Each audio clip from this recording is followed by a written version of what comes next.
En el principio era el Logos, la gran explosión, el primordial Om. La teoría de la gran explosión dice que el universo físico surgió vertiginosamente de un punto singular inimaginablemente denso y caliente, llamado una singularidad, 1000 millones de veces más pequeño que la cabeza de un alfiler. No dice el por qué ni el cómo. Cuanto más misterioso es algo, más asumimos que lo comprendemos.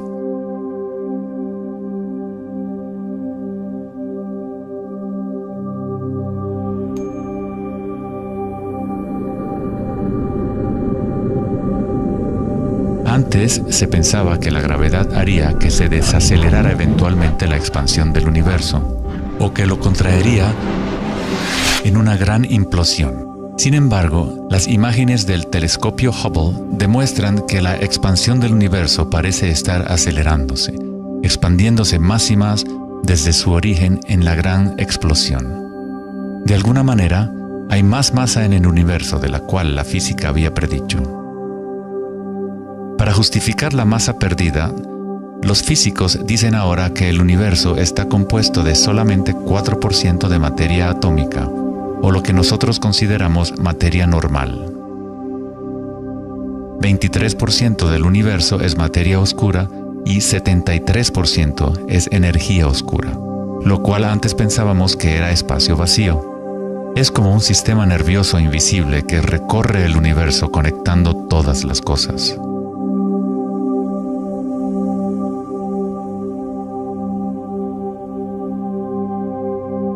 Los antiguos maestros védicos enseñaban Nada Brahma.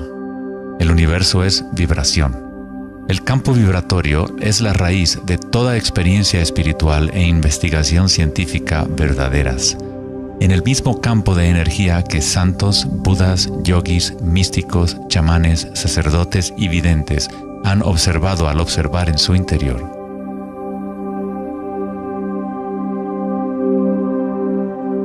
Se le ha denominado Akasha, el primordial Om, la red de joyas de Indra, la música de las esferas y miles de otros nombres a través de la historia.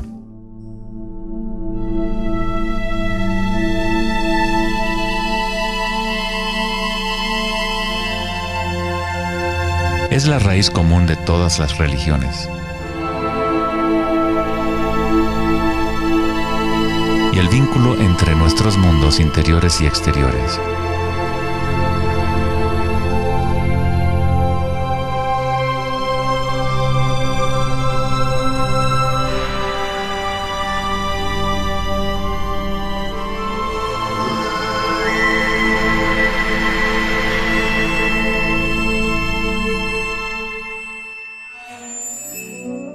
En el siglo III, el budismo Mahayana describió una cosmología no muy diferente a la física más avanzada de hoy en día. La red de joyas de Indra es una metáfora usada para describir una enseñanza védica mucho más antigua que ilustra la forma en que se teje la trama del universo. Indra, el rey de los dioses, dio a luz el sol y mueve los vientos y las aguas. Imagina una telaraña que se extiende en todas las dimensiones. Está formada por gotas de rocío y cada gota contiene el reflejo de todas las gotas de agua y en cada reflejo se advierte a la vez el reflejo de las gotas más minúsculas. Toda la telaraña continúa en esa misma representación, hasta el infinito.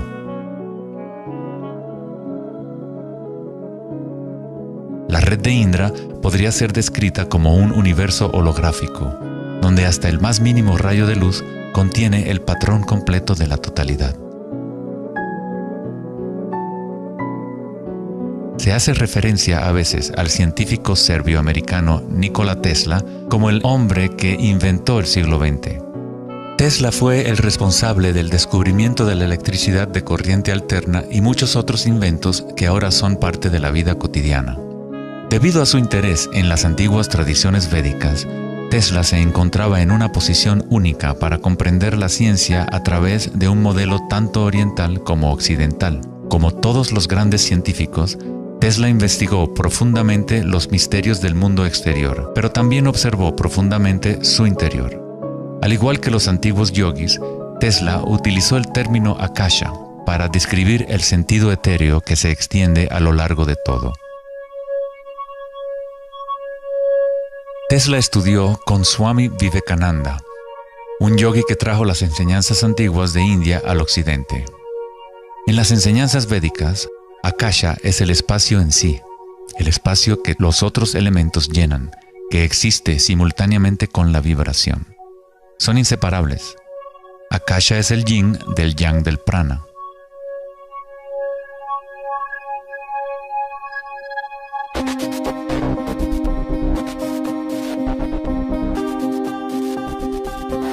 Un concepto moderno que nos puede ayudar a conceptualizar a Akasha, o la sustancia primaria, es la idea de los fractales. No fue sino hasta la década de los 80 que los avances en las computadoras nos permitieron visualizar y reproducir en realidad matemática los patrones de la naturaleza. El término fractal fue acuñado en 1980 por el matemático Benoit Mandelbrot, que estudió ciertas ecuaciones matemáticas simples de cuando se repiten, producen una serie interminable de cambios en las formas matemáticas o geométricas dentro de un marco limitado. Son limitadas, pero al mismo tiempo infinitas. Un fractal es una forma geométrica aproximada que se puede dividir en partes, cada una de las cuales es aproximadamente del tamaño de una copia reducida del patrón completo, una propiedad llamada autosemejanza. Los fractales de Mandelbrot han sido llamados las huellas digitales de Dios.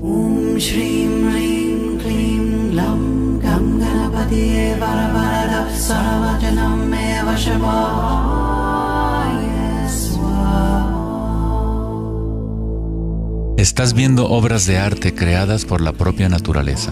Si se gira la figura de Mandelbrot de cierta forma, luce muy similar a una deidad hindú o a un Buda. Esta figura ha sido denominada la figura Buddha-Brot.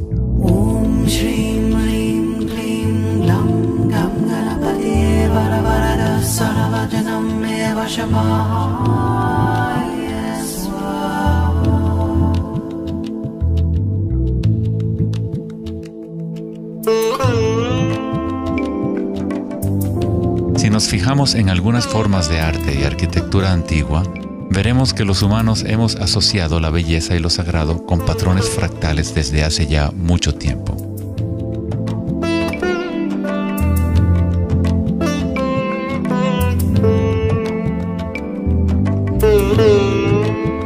Infinitamente complejos, sin embargo, cada parte contiene la semilla para recrear el conjunto. Los fractales han cambiado el punto de vista de los matemáticos respecto a la percepción y el funcionamiento del universo. Con cada nuevo nivel de aumento surgen diferencias del original.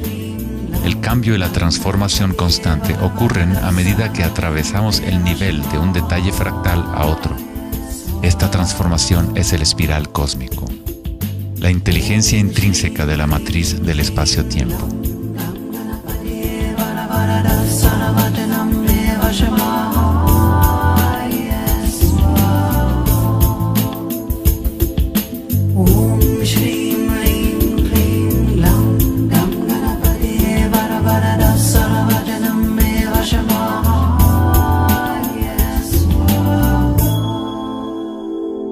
Los fractales son caóticos en su esencia, contienen ruido y orden. Cuando nuestras mentes reconocen o definen un patrón, nos enfocamos en él como si fuera una cosa. Tratamos de encontrar los patrones que consideramos bellos, pero a fin de sostenerlos en nuestras mentes, debemos apartar el resto del fractal.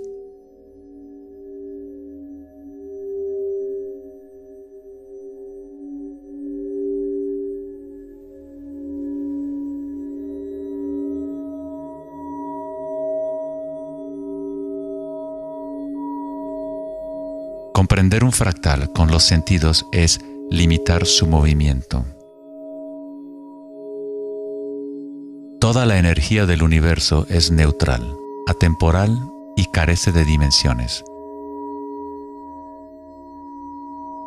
Nuestra propia creatividad y la capacidad de reconocimiento de patrones es la relación entre el microcosmos y el macrocosmos. el mundo eterno de las ondas y el sólido mundo de las cosas. La observación es un acto de creación a través de las limitaciones inherentes del pensamiento. Estamos creando la ilusión de solidez de las cosas al etiquetarlas y nombrarlas. El filósofo Kierkegaard dijo: si me nombras, me niegas. Al darme un nombre, una etiqueta, niegas las otras posibilidades que yo podría ser. Encasillas a la partícula en ser una cosa, al nombrarla, al concretarla, pero al mismo tiempo la estás creando, la defines para que exista. La creatividad es nuestra naturaleza más elevada. Con la creación de las cosas viene el tiempo, lo cual crea la ilusión de solidez.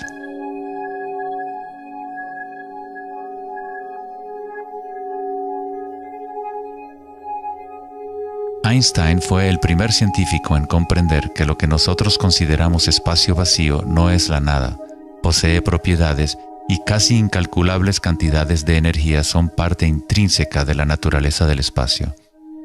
El famoso físico Richard Feynman dijo en una ocasión: hay suficiente energía en un solo metro cúbico de espacio para hervir todos los océanos del mundo.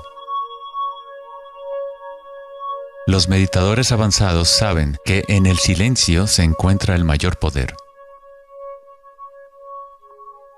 Buda tenía otro término para la sustancia primaria. La llamaba kalapas. Las kalapas son como partículas u ondas minúsculas que están surgiendo y desapareciendo miles de millones de veces por segundo.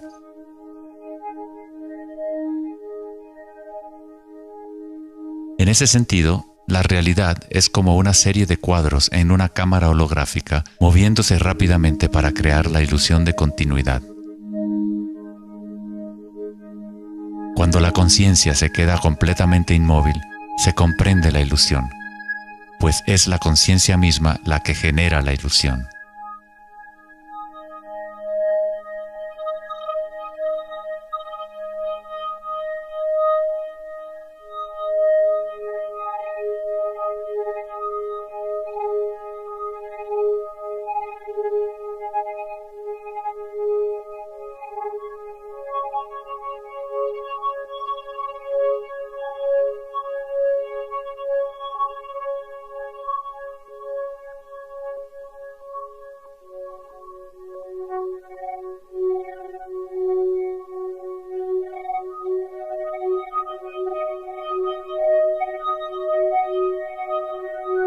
En las tradiciones antiguas orientales se sabía desde hace miles de años que todo es vibración. Nada Brahma, el universo es sonido. La palabra nada significa sonido o vibración y Brahma es el nombre de Dios. Brahma, al mismo tiempo, es el universo y es el creador. El artista y el arte son inseparables.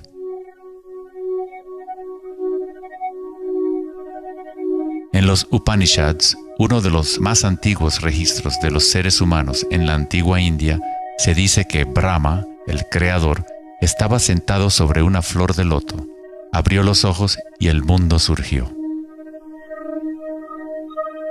Brahma cierra sus ojos y un mundo entero cesa de existir. Algunos místicos, yogis y sabios han sostenido que hay un campo a nivel de la raíz de la conciencia, el campo akáshico o los registros akáshicos, donde toda la información, todas las experiencias pasadas, presentes y futuras existen ahora y siempre. Es este campo o matriz de la que surgen todas las cosas. Desde las partículas subatómicas, las galaxias, las estrellas, los planetas y toda la vida.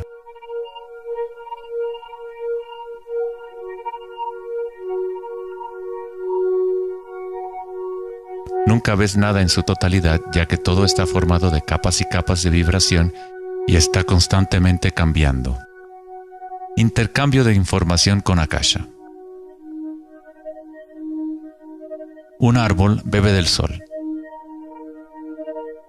del aire, de la lluvia y de la tierra.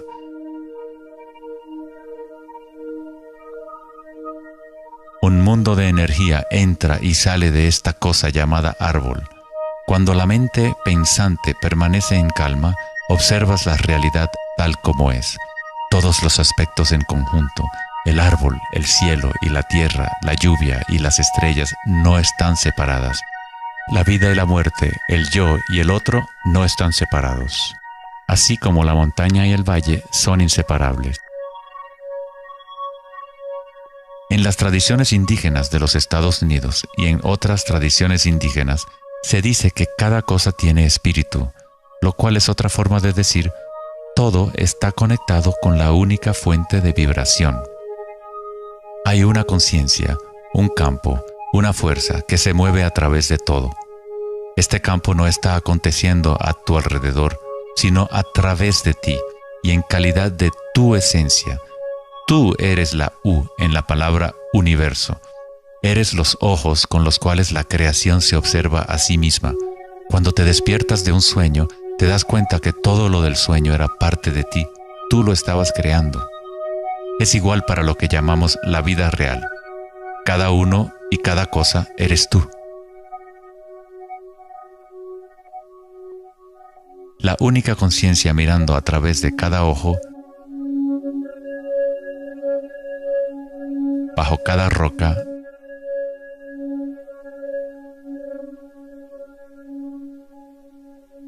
dentro de cada partícula.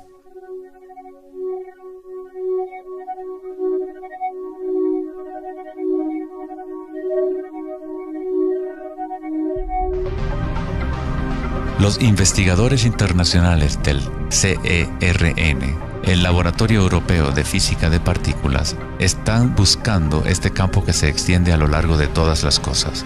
Pero en lugar de mirar hacia adentro, miran al mundo físico externo.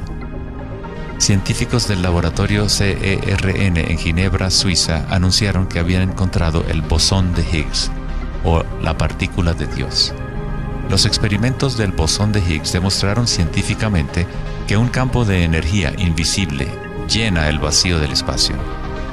El gran colisionador de hadrones del CERN consiste en un anillo de 17 millas de circunferencia en la que dos haces de partículas corren en direcciones opuestas, convergiendo y estrellándose casi a la velocidad de la luz.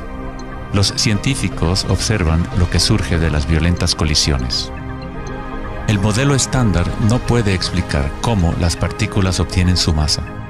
Todo parece estar compuesto de vibraciones, pero no hay ninguna cosa que esté siendo vibrada. Es como si hubiera un bailarín invisible, una sombra, danzando oculta en el valle del universo. Los demás bailarines siempre han danzado alrededor de este bailarín oculto. Hemos observado la coreografía, pero hasta ahora no podíamos ver el bailarín.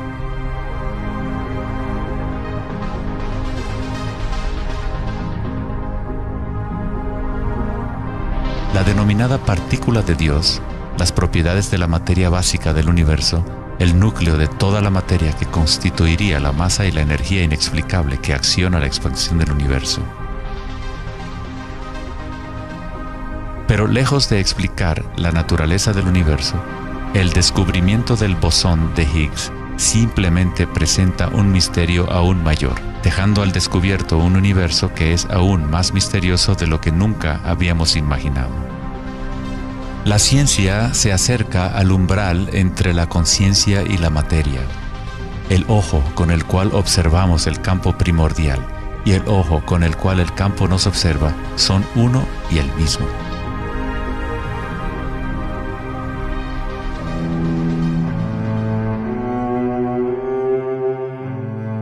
El célebre escritor alemán Wolfgang von Goethe dijo: "La onda es el fenómeno primordial que dio origen al mundo". La cimática es el estudio del sonido visible. La palabra cimática proviene de la raíz griega kuma, que significa onda o vibración.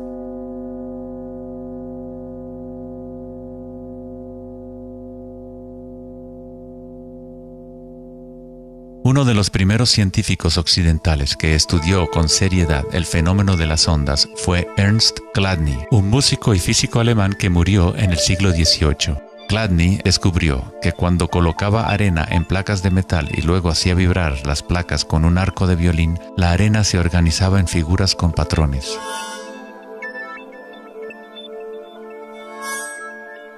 Diferentes formas geométricas aparecían dependiendo de la vibración producida. Chladni registró un catálogo completo de estas formas que se conocen como las figuras de Chladni. Muchos de estos patrones se pueden encontrar en todo el mundo de la naturaleza. Es el caso de las marcas distintivas de la tortuga o los patrones de manchas del leopardo.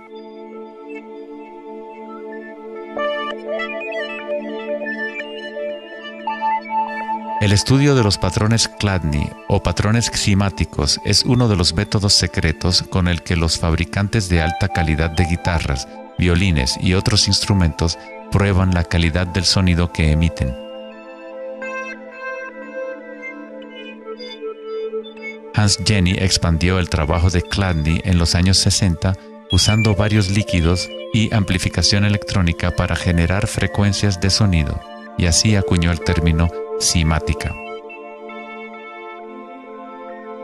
Si se envían ondas sinusoidales simples a través de un recipiente con agua, se pueden ver los patrones en el agua. Dependiendo de la frecuencia de la onda, aparecerán diferentes patrones de ondas. Cuanto más elevada sea la frecuencia, más complejo será el patrón. Estas formas son repetibles, no aleatorias. Cuanto más observas, más empiezas a ver cómo la vibración organiza la materia en formas complejas que comenzaron en simples ondas repetitivas. Esta vibración de agua tiene un patrón similar a un girasol.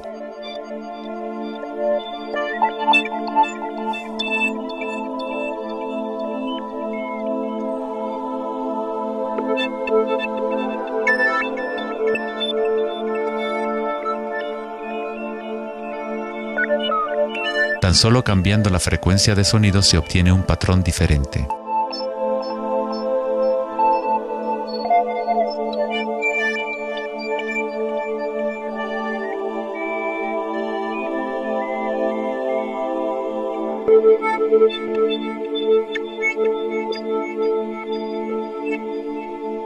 El agua es una sustancia muy misteriosa, es altamente impresionable. Es decir, puede recibir y retener la vibración. Debido a su capacidad y sensibilidad de resonancia elevada y a su disposición interna para resonar, el agua responde instantáneamente a todos los tipos de ondas acústicas. Agua y tierra vibrante constituyen la mayoría de la masa en las plantas y los animales. Es fácil observar cómo simples vibraciones en el agua pueden crear patrones reconocibles naturales, pero a medida que agregamos sólidos y aumentamos la amplitud, las cosas se ponen aún más interesantes. Al añadir almidón de maíz al agua, obtenemos fenómenos más complejos.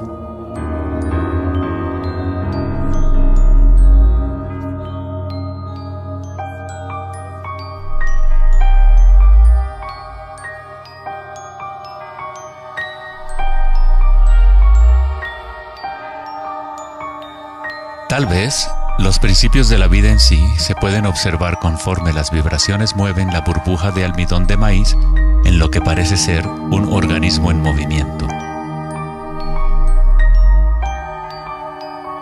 El principio que anima el universo se describe en todas las grandes religiones usando las palabras que reflejan los conocimientos de ese momento en la historia. En el idioma de los incas, el imperio más grande de la América precolombina, la palabra para cuerpo humano es Alpacamasca, lo que significa literalmente tierra viviente. En la Cábala o misticismo judío, hablan del nombre divino de Dios, el nombre impronunciable. No se puede pronunciar debido a que es una vibración que está en todas partes. Se trata de todas las palabras, toda la materia. Todo es la palabra sagrada. El tetaedro es la forma más simple que puede existir en 3 dimensiones. Algo debe tener por lo menos 4 puntos para tener realidad física. La estructura del triángulo es el único patrón de la naturaleza que se autoequilibra. En el Antiguo Testamento, la palabra tetragramaton se utilizaba a menudo para representar una cierta manifestación de Dios. Se usaba cuando se hablaba de la palabra de Dios o del nombre especial de Dios, logos o la palabra primordial. Las antiguas civilizaciones sabían que en la estructura de la raíz del universo estaba la figura tetraédrica.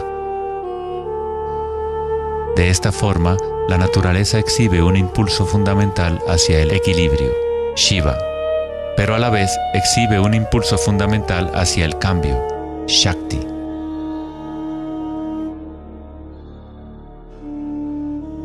En la Biblia, el Evangelio de Juan dice comúnmente, en el principio era la palabra, pero en el texto original el término utilizado fue logos. El filósofo griego Heráclito, quien vivió alrededor de 500 años antes de Cristo, se refirió al logos como algo fundamentalmente incognoscible, el origen de toda repetición, patrón y forma. Los filósofos estoicos que siguieron las enseñanzas de Heráclito identifican el término con el principio inspirador divino que impregna el universo.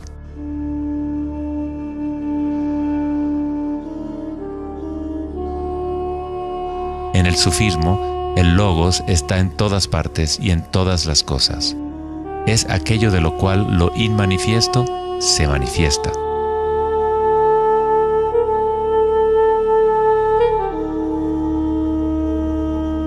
En la tradición hindú, Shiva Nataraja significa literalmente Señor de la danza. El cosmos entero danza al tambor de Shiva. Todo está imbuido o impregnado con la pulsación. El mundo puede seguir evolucionando y cambiando solo mientras Shiva siga danzando. De otra forma, colapsa de regreso a la nada. Mientras que Shiva representa nuestra conciencia de espectadores, Shakti es la sustancia o la materia del mundo. Mientras que Shiva yace en meditación, Shakti trata de incitarlo a la danza. Como el yin y el yang, el bailarín y el baile existen como uno.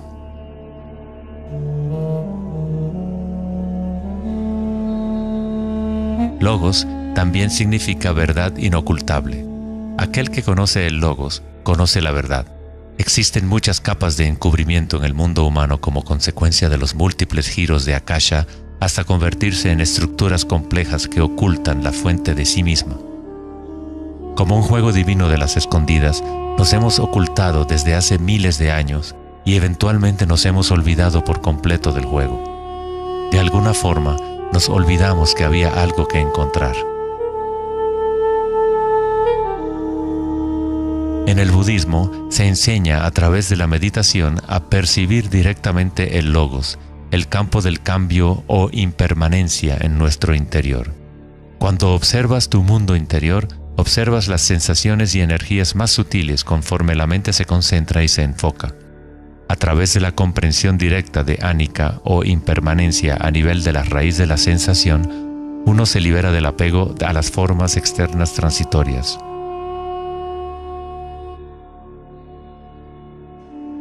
Una vez que tomamos conciencia de que hay un campo vibratorio que es la raíz común de todas las religiones, ¿cómo podemos decir mi religión? O este es mi Om primordial, mi campo cuántico.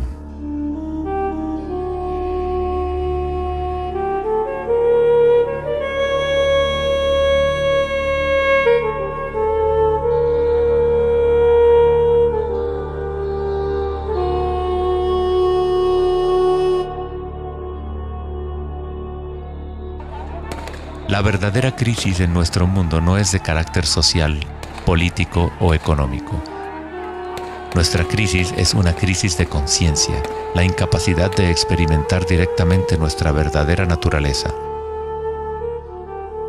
La incapacidad de reconocer esto en todo el mundo y en todas las cosas.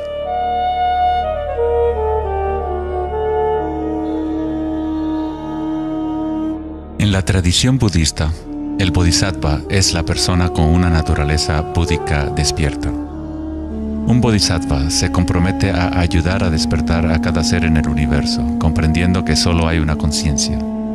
Para despertar el verdadero ser, uno debe despertar a todos los seres.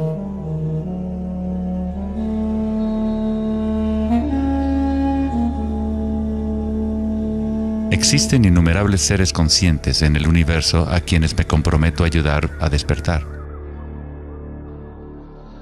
Mis imperfecciones son inagotables. Prometo vencerlas todas. El Dharma es inescrutable. Me comprometo a conocerlo. El camino a despertar es inalcanzable. Me comprometo a alcanzarlo.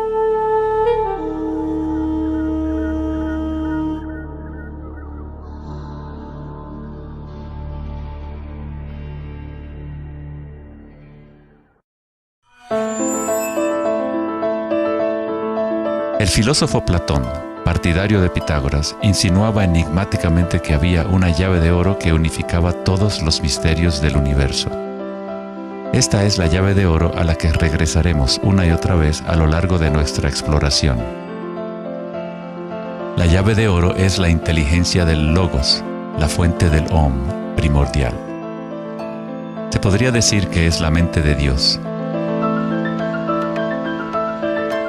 Con nuestros limitados sentidos, estamos observando solo la manifestación externa de la mecánica oculta de la autosemejanza. La fuente de esta simetría divina es el misterio más grande de nuestra existencia. Muchos de los pensadores monumentales de la historia, como Pitágoras, Kepler, Leonardo da Vinci, Tesla y Einstein, han llegado al umbral del misterio. Einstein dijo: "Lo más bello que podemos experimentar es lo misterioso.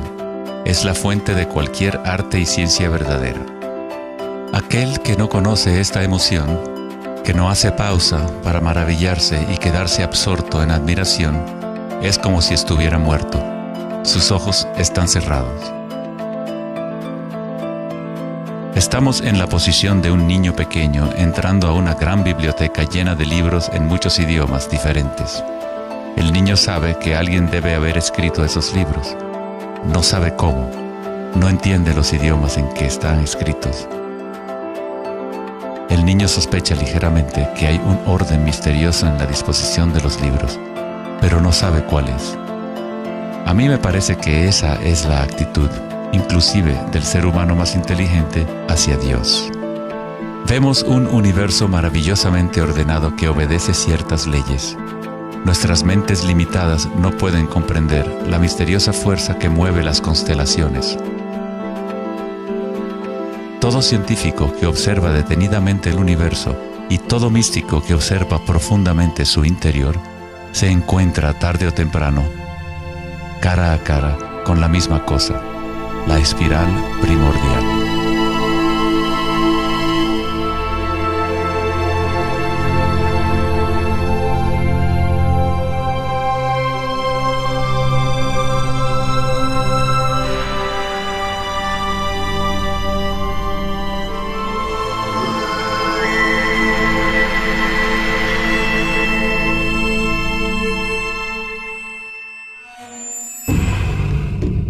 Mil años antes de la creación del antiguo observatorio de Stonehenge, la espiral era un símbolo predominante en la Tierra. Las espirales antiguas se pueden encontrar por todas partes del mundo. Miles de espirales antiguas como estas se pueden encontrar en toda Europa, Nuevo México y Utah en Estados Unidos, Australia, China y Rusia, en virtualmente todas las culturas indígenas de la Tierra. Las espirales antiguas simbolizan el crecimiento, la expansión y la energía cósmica encarnada en el Sol y en el cielo. La forma espiral refleja el macrocosmos del universo mismo revelándose. En las tradiciones indígenas, la espiral es la fuente energética, la madre primordial. Las espirales neolíticas de Newgrange, Irlanda, se remontan a 5000 años.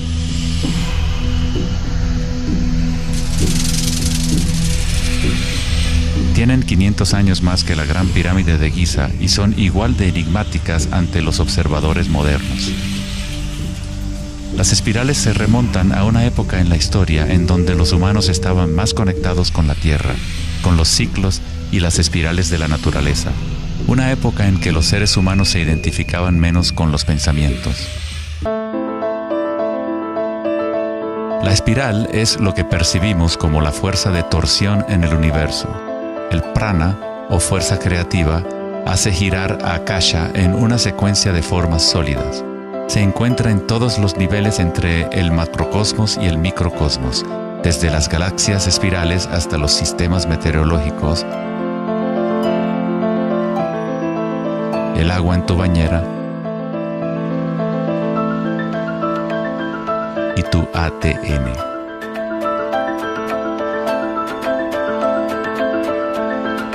En la experiencia directa de tu propia energía, la espiral primordial no es una idea, sino más bien lo que hace posible toda condición e idea.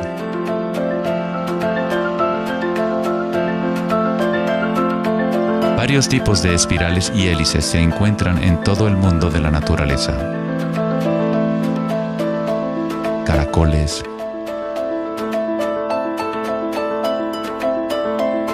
corales marinos,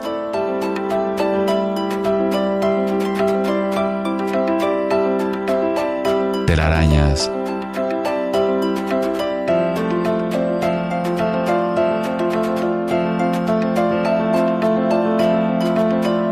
fósiles.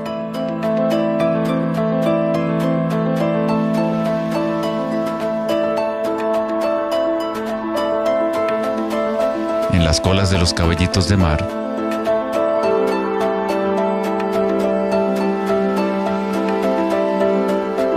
y en las conchas.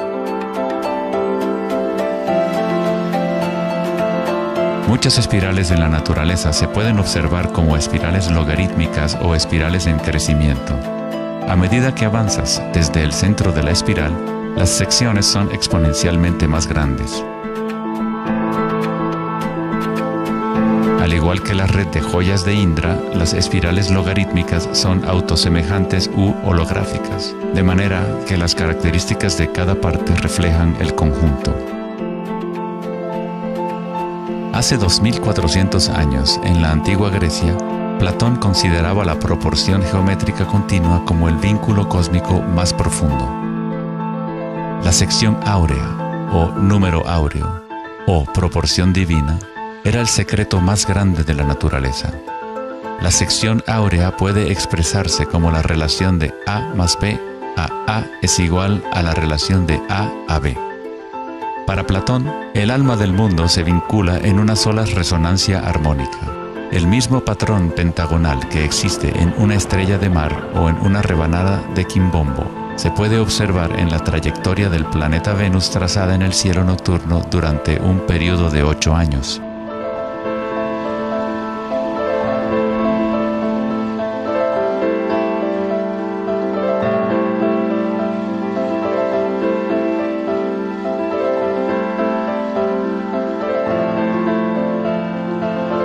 Se observa en el mundo inteligible de las formas en el cielo y en el mundo visible de los objetos materiales en la Tierra, a través de este principio de la autosemejanza geométrica. Desde los patrones autosemejantes del brócoli romanesco hasta las ramas de las galaxias, las espirales logarítmicas son patrones omnipresentes y arquetípicos. Nuestra galaxia de la Vía Láctea tiene varias ramas espirales logarítmicas con una pendiente de unos 12 grados. Cuanto mayor la pendiente de la espiral, más compactos son los giros.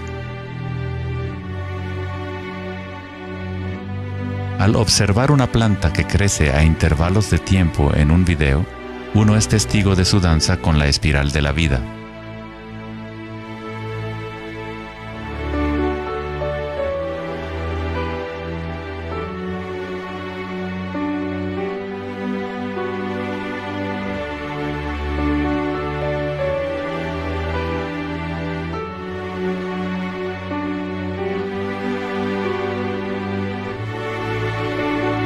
Una espiral dorada es una espiral logarítmica que crece hacia afuera, siguiendo el factor de la sección áurea. La sección áurea es una relación matemática especial que aparece una y otra vez en la naturaleza. El patrón que se observa a continuación se denomina la serie de Fibonacci o la secuencia de Fibonacci. La serie de Fibonacci se desarrolla de tal manera que cada número es la suma de los dos números anteriores. El matemático y astrónomo alemán Kepler descubrió que patrones autosemejantes de espirales son observables de la manera en la cual las hojas están dispuestas en los tallos de las plantas, o en el orden de los pétalos y los capullos de las flores. Leonardo da Vinci observó que el espacio en las hojas tenía a menudo forma de patrones espirales. Estos patrones se llaman filotaxis o patrones de disposición de las hojas.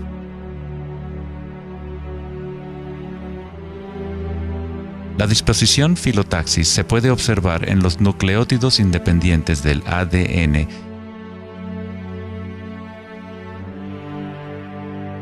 y en todo, desde los árboles genealógicos de conejos reproductores hasta en las piñas del pino, de los cactus a los copos de nieve y en organismos simples como las diatomeas. Las diatomeas son uno de los tipos más comunes de fitoplancton, organismos unicelulares que sirven de alimento a numerosas especies en la cadena alimenticia.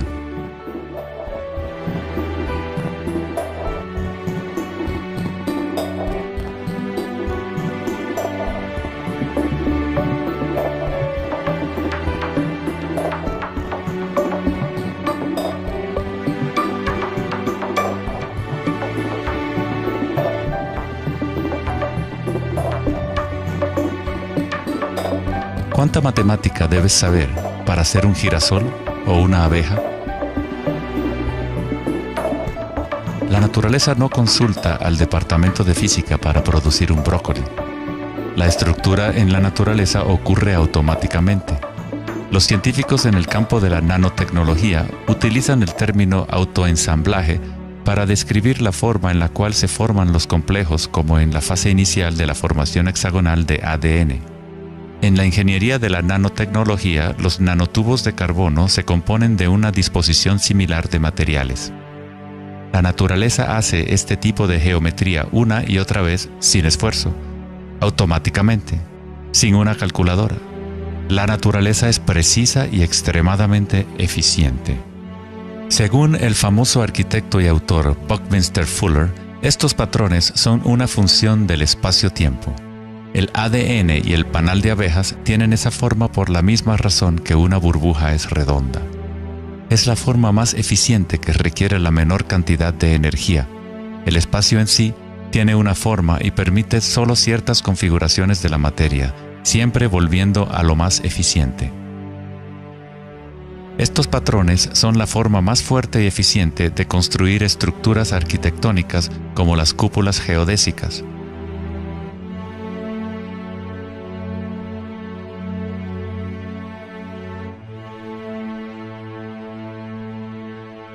Los patrones de espirales logarítmicas permiten la exposición máxima de las plantas a los insectos para la polinización. La máxima exposición a la luz solar y la lluvia que les permite llevar el agua de manera eficiente y en espiral hacia sus raíces. Las aves rapaces utilizan el patrón de espiral logarítmica para acechar a su próxima presa. Volar en espiral es la forma más eficiente de cazar.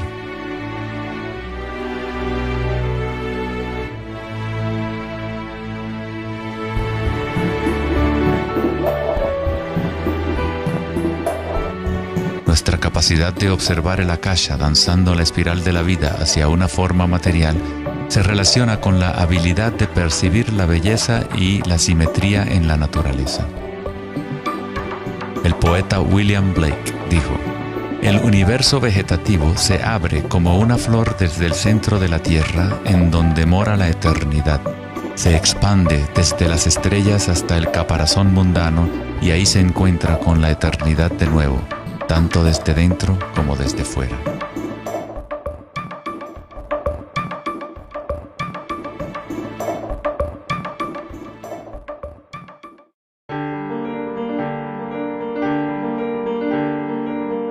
estudio de los patrones en la naturaleza no es algo familiar en el mundo occidental, pero en la antigua China, esta ciencia es conocida como Li.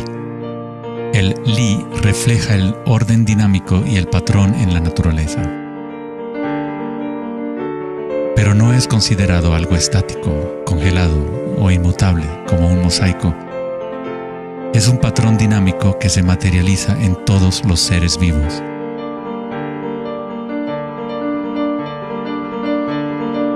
Las arterias de las hojas, las marcas de las tortugas y los patrones de vetas en las rocas son todas expresiones del lenguaje secreto de la naturaleza y del arte. El laberinto es uno de los muchos patrones de Li. Se encuentran en las estructuras de los corales, en hongos como el morel,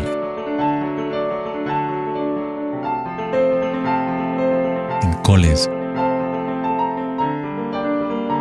y en el cerebro humano. El patrón celular es otro patrón común en la naturaleza. Existe una gran variedad de diferentes estructuras celulares, pero todas tienen un orden similar definido según su propósito y función.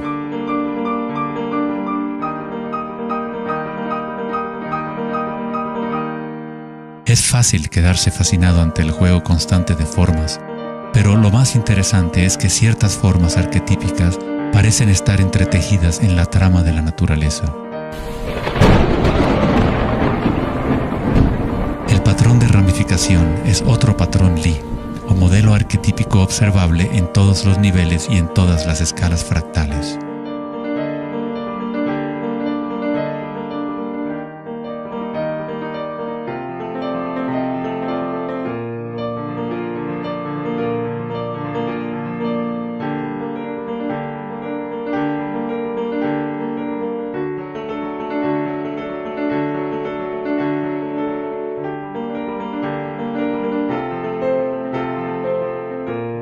Tomemos, por ejemplo, esta imagen increíble de una simulación de computadora conocida como la simulación del milenio, que muestra la distribución de la materia oscura en el universo local. Fue creada por Max Planck Society en Alemania. La materia oscura es lo que antes considerábamos espacio vacío. Es como un sistema nervioso invisible que recorre todo el universo.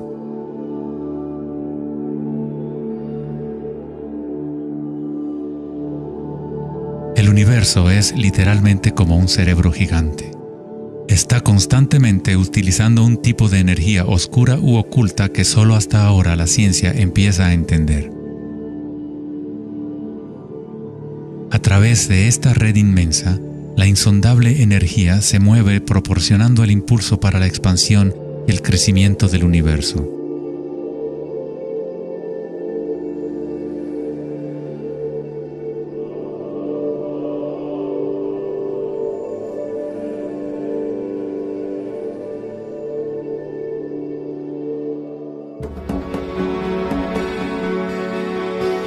La naturaleza crea patrones de ramificación automáticamente cuando creamos las condiciones adecuadas. La naturaleza es una máquina generadora de arte o un motor creador de belleza. Aquí, la electricidad se utiliza para hacer crecer las ramas de cristal plata. El metraje es en intervalos de tiempo a medida que crecen durante varias horas. Los cristales se forman sobre el cátodo de aluminio cuando los iones se depositan por electrólisis a partir de una solución de nitrato de plata. La formación es autoorganizadora. Estás viendo arte generado por la propia naturaleza. Johann Wolfgang von Goethe dijo: "La belleza es una manifestación de las leyes secretas de la naturaleza, que de otra manera estarían ocultas para nosotros por siempre". En este sentido, todo en la naturaleza está vivo, organizándose a sí mismo. Cuando se usa alto voltaje en la ramificación fractal, esto se vuelve todavía más obvio. Está sucediendo en tiempo real.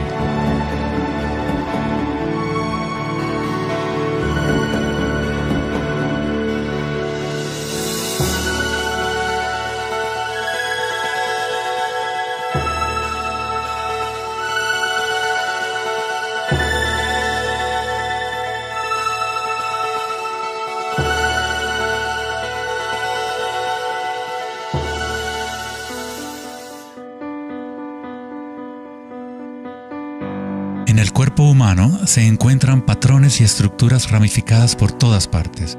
Son, por supuesto, el sistema nervioso de la medicina occidental.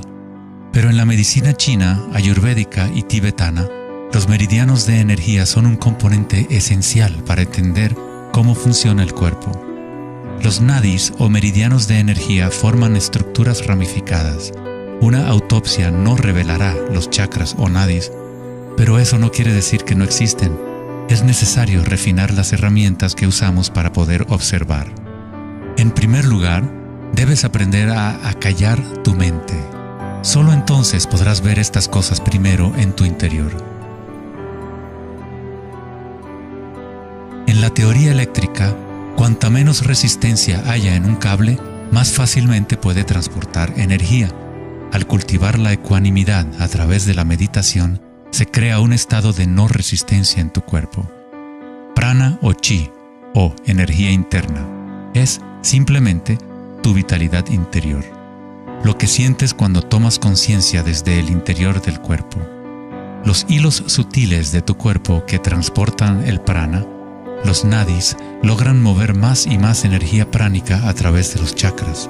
El cableado se hace más fuerte a medida que lo usas, pues permites que la energía fluya. Donde quiera que haya conciencia, el chi o energía comenzará a fluir y prosperarán las conexiones físicas. En el sistema nervioso y el cerebro, los patrones físicos de cableado se establecen por repetición. Si prestas atención continuamente a lo que está en tu interior y reduces la resistencia a las sensaciones que están experimentando, incrementas tu capacidad energética.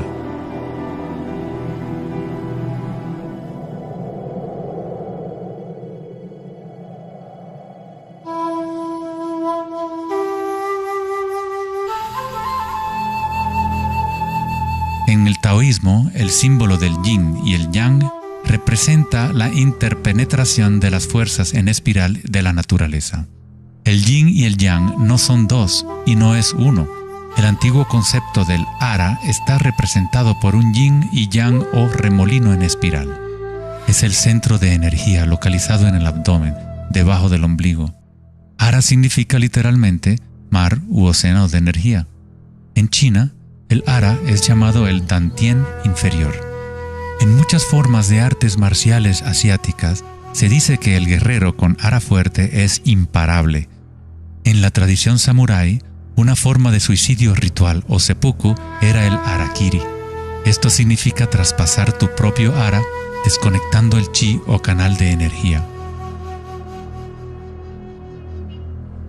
Moverse desde este centro crea el movimiento enraizado y lleno de gracia que se ve no solo en las artes marciales,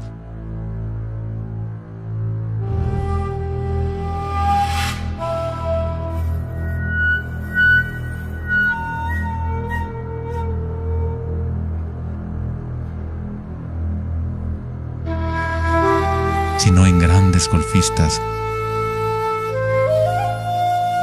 bailarinas de danza del vientre,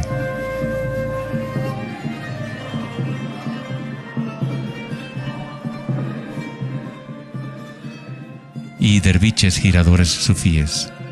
La esencia del ara es la cultura de la conciencia disciplinada, enfocada en un solo punto, la quietud del ojo del huracán.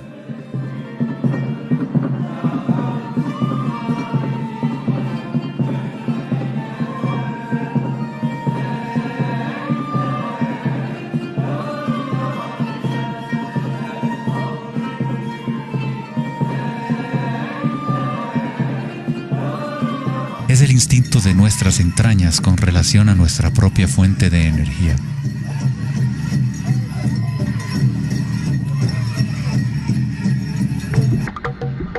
Una persona con buena ara está conectada con la tierra y con la sabiduría intuitiva que conecta a todos los seres.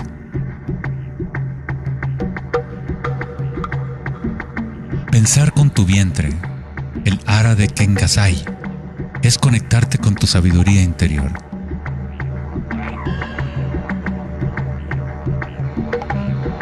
Los antiguos aborígenes australianos se concentraban en la misma zona justo debajo del ombligo, donde el cordón de la gran serpiente arcoíris yacía enroscada.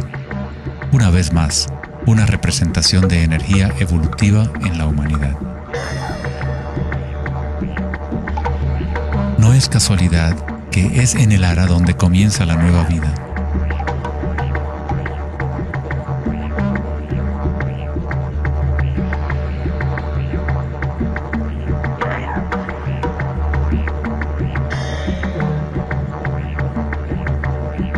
El sistema nervioso entérico, a veces llamado cerebro intestinal, es capaz de mantener una matriz compleja de conexiones similares a las del cerebro en la cabeza, con sus propias neuronas y neurotransmisores. Puede actuar de forma autónoma, es decir, con su propia inteligencia. Se podría decir que el cerebro intestinal es una versión fractal del cerebro de la cabeza, o tal vez el cerebro de la cabeza es una versión fractal del cerebro intestinal. Un oso sano tiene un ara fuerte.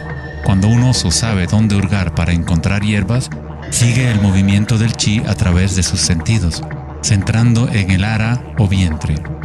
Esta es la conexión del oso con la cabaña de los sueños, el lugar en las tradiciones indígenas de donde proviene todo el conocimiento y regresa hacia la espiral de la vida.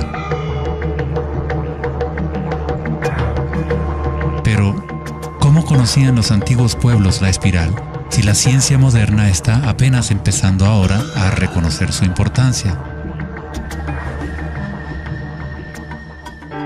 Pregúntale a las abejas. Ellas no se han olvidado de amar. Las abejas tienen una conexión especial con la fuente como parte de un sistema simbiótico que ayuda a la belleza y a la diversidad a florecer. Son un puente entre el macrocosmos y el microcosmos. Hay un corazón que nos conecta a todos, como una mente colectiva, por llamarla así. Al igual que un cerebro abierto, la colmena envía sus sueños al mundo para manifestarse.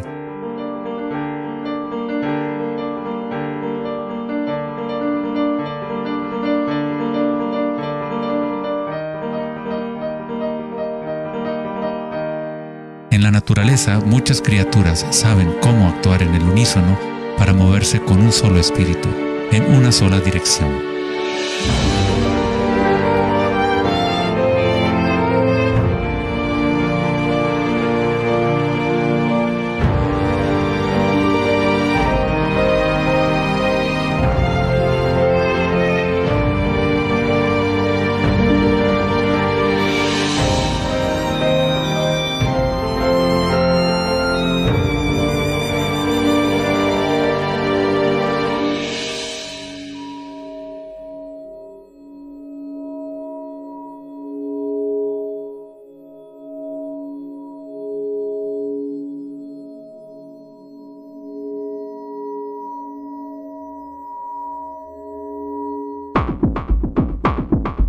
Pero no todos se benefician de las otras especies a su alrededor.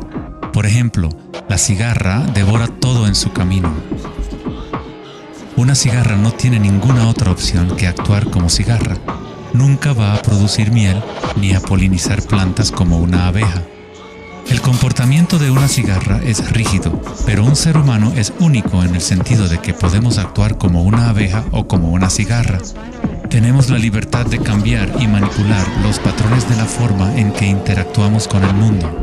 Podemos existir en simbiosis o como parásitos.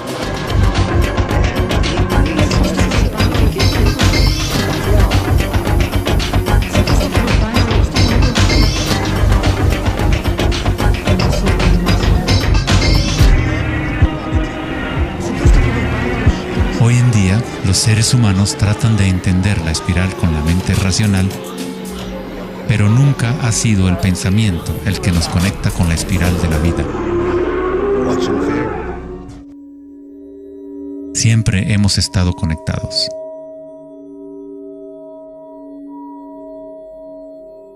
El pensamiento ha sido lo que nos ha mantenido en la ilusión de la separación dentro de nuestras propias identidades.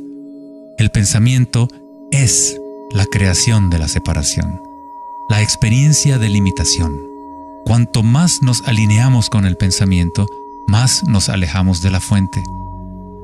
Las culturas antiguas menos orientadas al pensamiento se alineaban con la espiral de una manera más directa y personal de lo que nosotros hacemos hoy en día.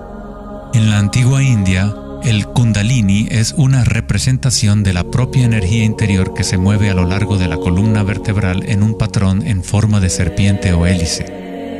En las antiguas tradiciones yogis de la India, los mundos interiores de las personas de la época se comparaban con las culturas que se centraban en el Ara.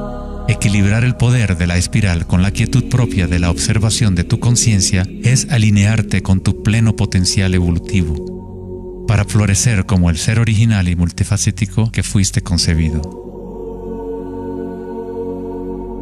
Ida, el femenino o canal lunar, está conectado al cerebro derecho y Pingala, el canal masculino o solar, está conectado al cerebro izquierdo. Cuando estos dos canales están en equilibrio, la energía fluye hasta un tercer canal, Sushumna, en el centro de la columna vertebral, energizando los chakras y desbloqueando nuestro pleno potencial evolutivo.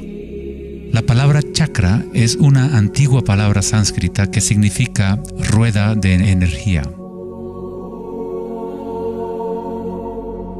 El Kundalini es nada menos que la espiral primordial que, como una danza, hace emerger tu vida humana a la existencia. Es un orden diferente de energía al que normalmente conocemos, como un puente de materia bruta para las energías más sutiles. Tú eres ese puente. El Kundalini no es una energía que pueda ser forzada a través de la voluntad, el esfuerzo ni la fricción. Es similar a cultivar una flor. Todo lo que podemos hacer como buenos jardineros es preparar la tierra y las condiciones adecuadas y luego dejar que la naturaleza siga su curso. Si obligas a una flor a florecer prematuramente, la destruyes. La flor crece con su propia inteligencia, con su propia guía de organización. La mentalidad egoica que se obsesiona con el mundo exterior es lo que te impide experimentar tu verdadera naturaleza vibratoria. Cuando la conciencia se vuelca hacia el interior, se asemeja a los rayos del sol y comienza a florecer el loto interior. Conforme el Kundalini despierta en nuestro interior, comenzamos a notar el distintivo de la espiral en todas las cosas.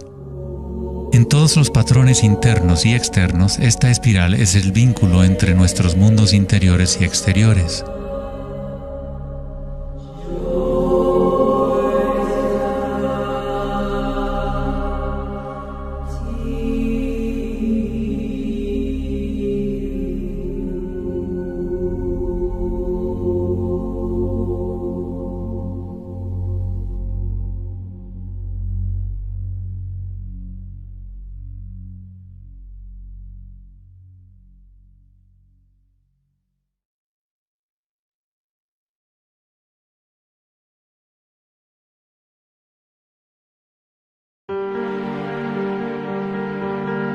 Antes de los albores de la civilización occidental y del lenguaje escrito, la ciencia y la espiritualidad no eran dos cosas separadas. En las enseñanzas de las grandes tradiciones antiguas, la búsqueda externa de conocimiento y certeza era compensada por un sentimiento interior de impermanencia y comprensión intuitiva de la espiral del cambio. A medida que el pensamiento científico se hizo más predominante y la información se fue multiplicando, comenzó la fragmentación en nuestros sistemas de conocimiento. El incremento de la especialización significaba que menos personas eran capaces de ver el panorama general, de sentir e intuir la estética del sistema en su conjunto. Nadie se preguntaba, ¿será que todo este razonamiento es bueno para nosotros? La sabiduría antigua está aquí entre nosotros, oculta a plena vista. Pero estamos demasiado preocupados con nuestros pensamientos como para reconocerla. Esta sabiduría olvidada es la manera de restablecer el equilibrio entre lo interno y lo externo, el yin y el yang, entre la espiral del cambio y la quietud de nuestro centro.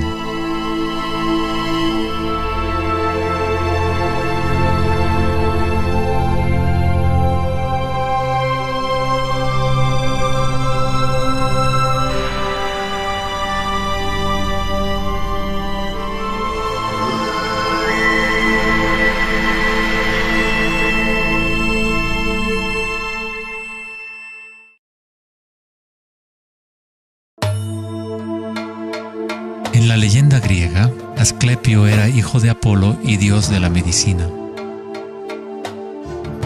Su sabiduría y habilidades para la curación eran insuperables, y se decía que había descubierto el secreto mismo de la vida y la muerte. En la antigua Grecia, los templos de curación asclepianos reconocían el poder de la espiral primordial. Esto está simbolizado por la vara de Asclepios. Se dice que Hipócrates, el padre de la medicina, cuyo juramento todavía constituye el código moral de la profesión médica, se entrenó en un templo asclepiano. Hasta el día de hoy, este símbolo de nuestra energía evolutiva se mantiene como el logotipo de la Asociación Médica Americana y otras organizaciones médicas en todo el mundo. En la iconografía egipcia, la serpiente y el pájaro representan la dualidad o polaridad de la naturaleza humana.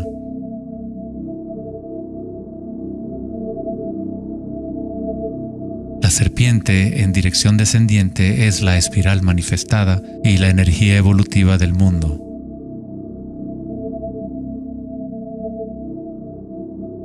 El pájaro es la dirección ascendiente, la corriente dirigida hacia el sol o la concientización unívoca del despertar, el vacío de Akasha.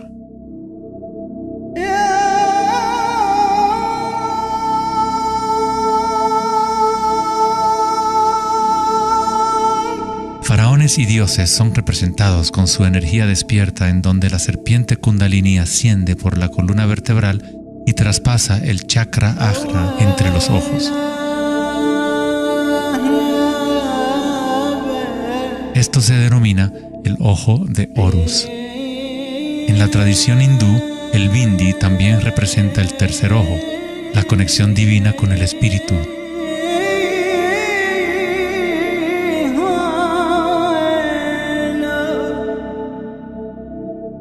La máscara de Tutankamón es un ejemplo clásico que muestra temas de serpientes y aves.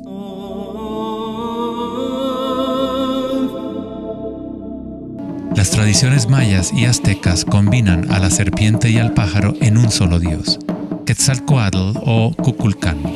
El dios de la serpiente alada representa la conciencia evolutiva despierta o el Kundalini despierto. La persona que despierta a Quetzalcóatl en su interior es una manifestación viviente de lo divino. Se dice que Quetzalcóatl o la energía de la serpiente regresará al final de los tiempos.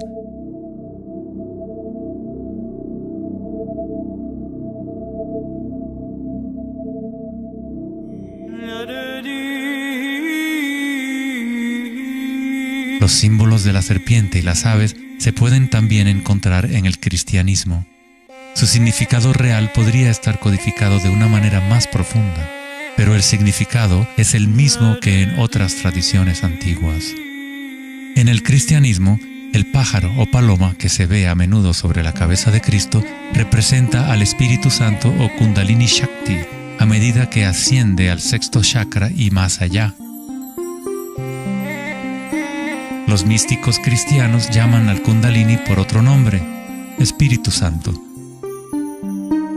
En Juan 3:14 dice: así como Moisés levantó la serpiente en el desierto, así también es necesario que el Hijo del Hombre sea levantado. Jesús y Moisés despertaron su energía Kundalini, trayendo el despertar de la conciencia a las fuerzas inconscientes reptilianas que rigen los deseos del ser humano.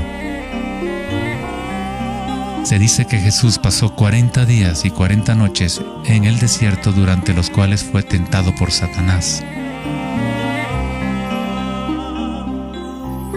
De igual forma, Buda fue tentado por Mara cuando estaba sentado en busca de la iluminación bajo el árbol Bodhi o árbol de la sabiduría. Tanto Cristo como Buda tuvieron que alejarse de la tentación de los placeres sensoriales y mundanos.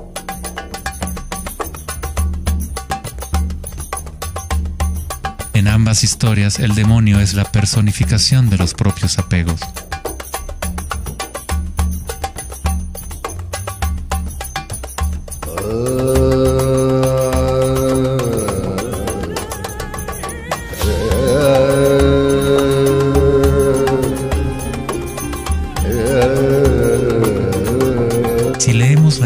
de Adán y Eva a través de la luz de las tradiciones védicas y egipcias, descubrimos que la serpiente que vigila el árbol de la vida es el Kundalini.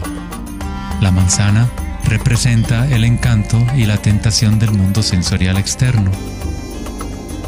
Distrayéndonos del conocimiento del mundo interior, del árbol del conocimiento interior,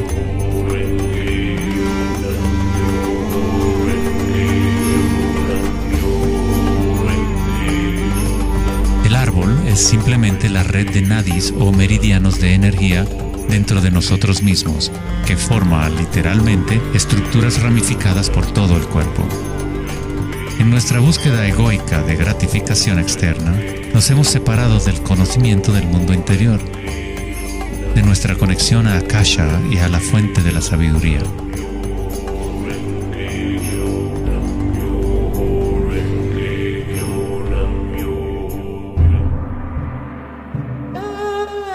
Muchos de los mitos históricos del mundo sobre dragones pueden interpretarse como metáforas de las energías internas de las culturas de las cuales forman parte.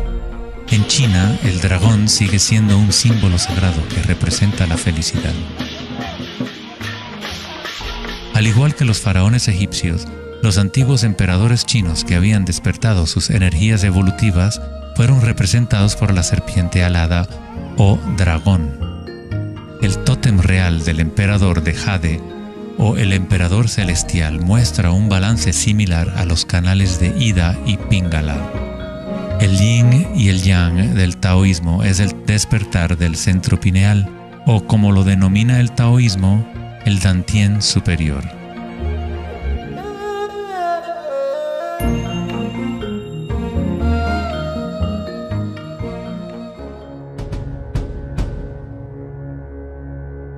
La naturaleza está llena de distintas formas de detectar y asimilar la luz. Por ejemplo, un erizo de mar puede, en verdad, ver con su cuerpo espinado que actúa como un gran ojo. Los erizos detectan la luz que ilumina sus espinas y comparan la intensidad de los rayos para tener una idea de lo que está en su entorno.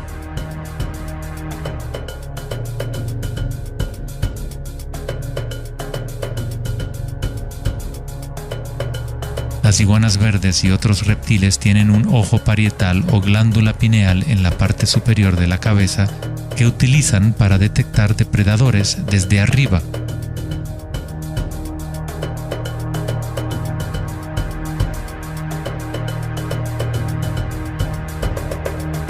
La glándula pineal humana es una pequeña glándula endocrina que ayuda a regular los patrones del sueño y vigilia. A pesar de que está oculta profundamente en la cabeza, la glándula pineal es sensible a la luz. El filósofo Descartes reconoció que el área de la glándula pineal o tercer ojo era la interfase entre la conciencia y la materia. Casi todo es simétrico en el cuerpo humano. 2 ojos, 2 oídos, 2 fosas nasales. Incluso el cerebro tiene 2 hemisferios. Pero hay un área en el cerebro que no se duplica. Es el área de la glándula pineal y el centro energético que lo rodea. En un nivel físico, ahí se forman naturalmente moléculas únicas como el DMT. El DMT también se forma naturalmente en el momento del nacimiento y en el momento de la muerte, actuando literalmente como un puente único entre el mundo de los vivos y de los muertos. El DMT se produce de forma natural en los estados de meditación profunda o samadhi o a través de medios enteógenos. Por ejemplo, la ayahuasca es usada en tradiciones chamánicas de América del Sur para eliminar el velo entre los mundos internos y externos. La palabra pineal en sí tiene la misma raíz que la piña del pino, pues la glándula pineal representa un patrón espiral de filotaxis similar. Este modelo, que también conocido como flor del patrón de vida, es común en obras de arte antiguas que representan seres iluminados o despiertos. Cuando la imagen de la piña del pino se observa en formas de artes sacras, representa el despertar del tercer ojo, la conciencia unívoca que dirige el flujo de energía evolutiva. La piña del pino representa el florecimiento de los chakras superiores que se activan mientras Sushumna se eleva hasta el chakra Ajna y más allá.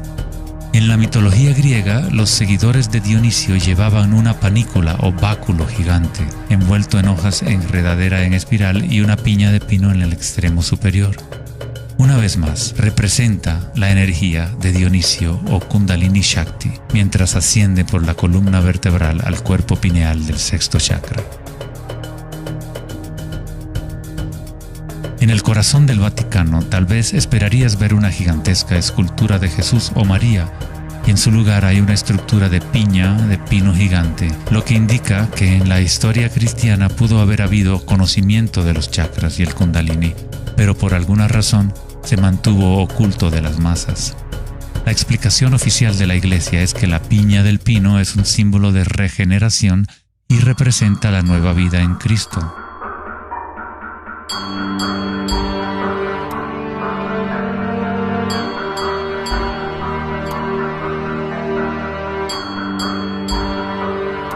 El filósofo y místico del siglo XIII, Meister Eckhart, dijo: "El ojo con el que veo a Dios y el ojo con el que Dios me ve es el mismo".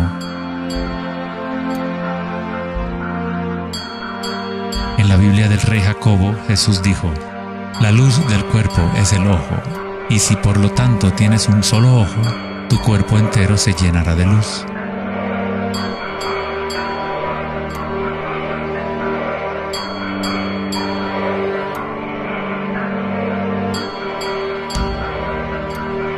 Buda dijo: "El cuerpo es el ojo". En estado de Samadhi, uno es a la vez el observador y el observado. Somos el universo consciente de sí mismo.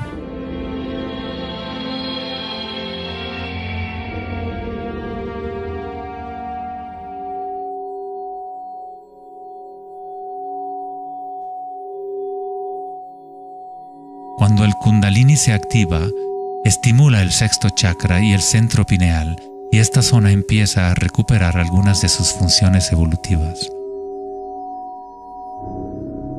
La meditación en la oscuridad ha sido utilizada durante miles de años como una forma de activar el sexto chakra en el área de la glándula pineal. La activación de este centro nos permite ver la luz interior. Ya sea el yogi proverbial o el chamán en retiro profundo en una cueva, un taoísta, un iniciado maya o un monje tibetano, todas las tradiciones incorporan un periodo de tiempo durante el cual uno entra en la oscuridad. La glándula pineal es la puerta a la experiencia directa de la propia energía sutil. El filósofo Nietzsche dijo: "Si miras fijamente al abismo durante el tiempo suficiente, eventualmente descubrirás que el abismo te mira fijamente de regreso".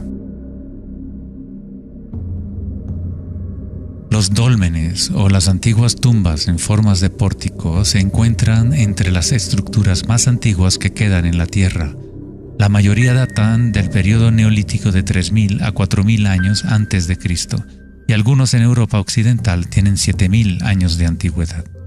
El dolmen se utilizaba para entrar en meditación perpetua como una forma para los humanos de formar un puente entre el mundo exterior e interior. A medida que uno continúa meditando en la oscuridad total, eventualmente empieza a observar la energía interna o luz al activarse el tercer ojo. Los ritmos circadianos que se rigen por el sol y los canales de la luna dejan de controlar las funciones del cuerpo y se establece un nuevo ritmo.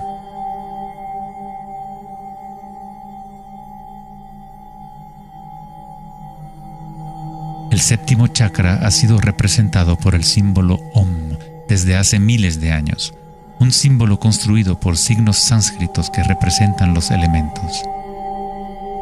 Cuando el Kundalini se eleva más allá del sexto chakra, se empieza a crear un halo de energía. Los halos aparecen constantemente en las pinturas religiosas de diferentes tradiciones en todas partes del mundo.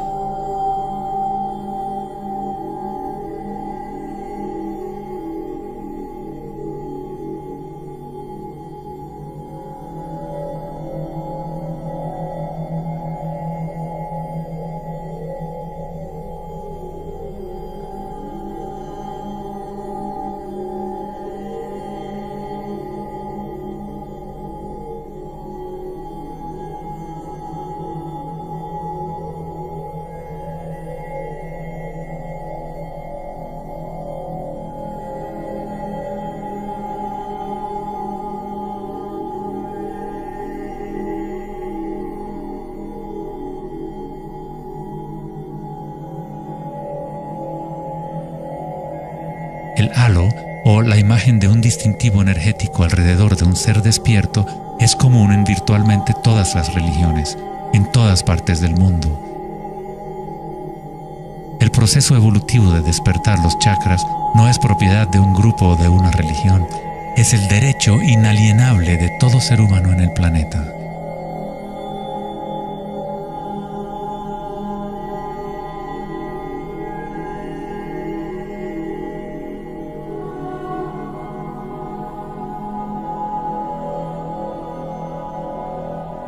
El chakra de la corona es la conexión con lo divino, aquello que está más allá de la dualidad, más allá del nombre y la forma. Akenatón fue un faraón cuya esposa era Nefertiti. Era llamado el Hijo del Sol. Él descubrió Atón, o la palabra de Dios en su interior, uniendo el Kundalini y la conciencia.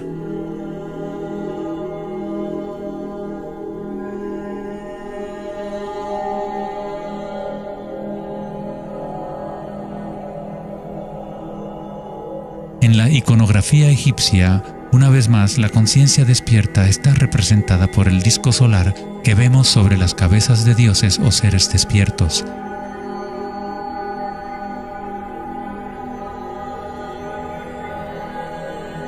En las tradiciones hindú y yógica, se denomina Sahasrara a ese halo, el loto de 1000 pétalos.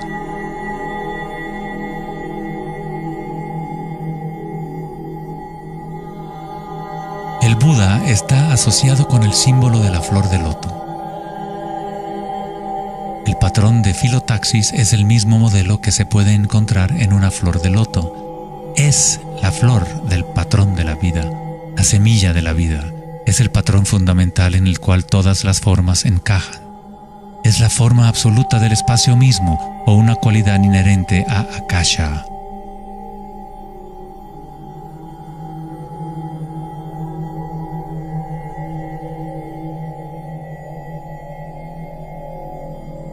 En un momento de la historia, el símbolo de la flor de la vida predominaba por toda la tierra. La flor de la vida se encuentra custodiada por leones en lugares más sagrados de China y otras partes de Asia.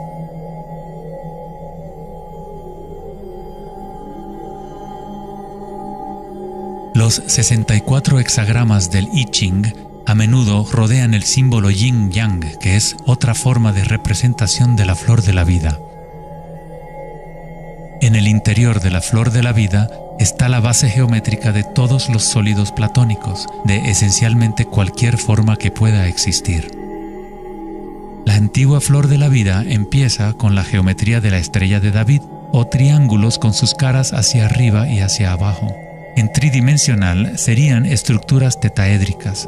Este símbolo es un yantra, una especie de programa que existe en el universo, la máquina que genera nuestro mundo fractal. Los yantras se han utilizado como herramientas para despertar la conciencia durante miles de años. La forma visual del yantra es una representación externa de un proceso interno de desarrollo espiritual.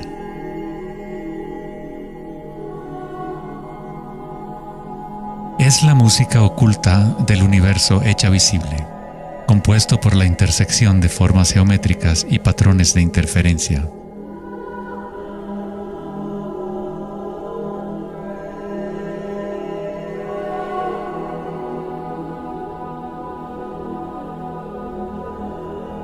Cada chakra es un loto, un yantra, un centro psicofisiológico a través del cual el mundo puede ser experimentado.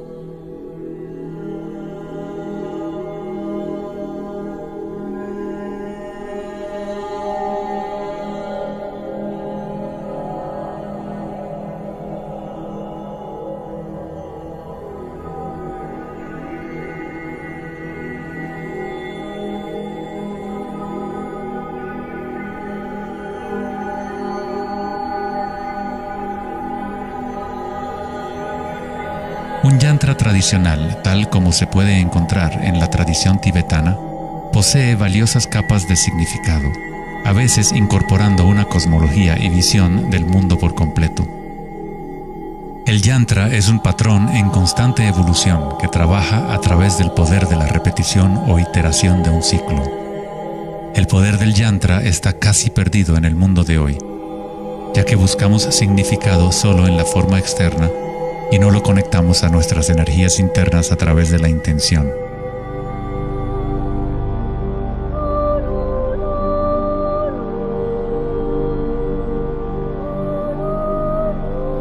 Hay una buena razón por la cual sacerdotes, monjes y yogis han sido tradicionalmente célibes. Hoy en día, apenas una fracción conoce la razón de su celibato, pues el verdadero propósito se ha perdido. En pocas palabras, si tu energía se va a consumir en producir más espermatozoides u óvulos, según sea el caso, no queda suficiente para impulsar la ascensión del Kundalini que activa los chakras superiores. El Kundalini es energía vital, la cual es también energía sexual. Cuando la conciencia se enfoca menos en deseos animales y se coloca en los objetos que reflejan los chakras superiores, esta energía fluye de regreso a la médula espinal ascendiendo hacia esos chakras. Muchas de las prácticas tántricas enseñan a dominar la energía sexual con el fin de poder utilizarla para una mayor evolución espiritual.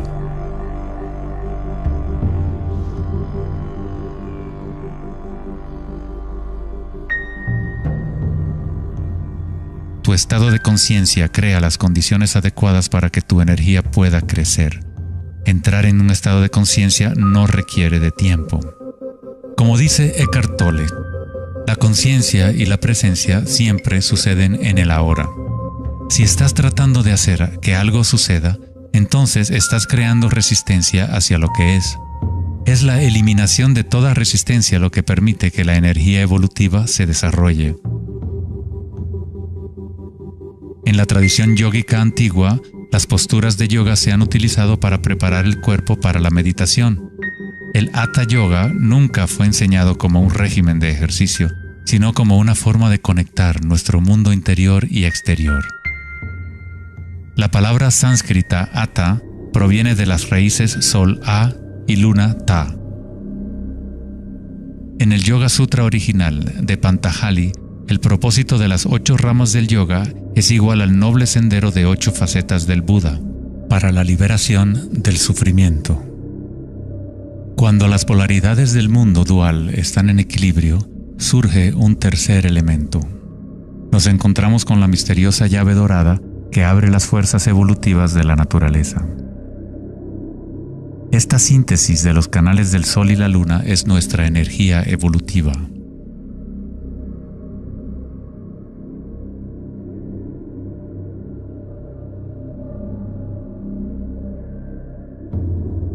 Puesto que ahora los seres humanos se identifican casi exclusivamente con sus pensamientos y con el mundo exterior, es en raras ocasiones que un individuo logra el equilibrio entre las fuerzas internas y externas, lo que permite el despertar natural del Kundalini. Para aquellos identificados solo con la ilusión, el Kundalini siempre seguirá siendo una metáfora. Una idea en vez de una experiencia directa de la energía y la conciencia propias.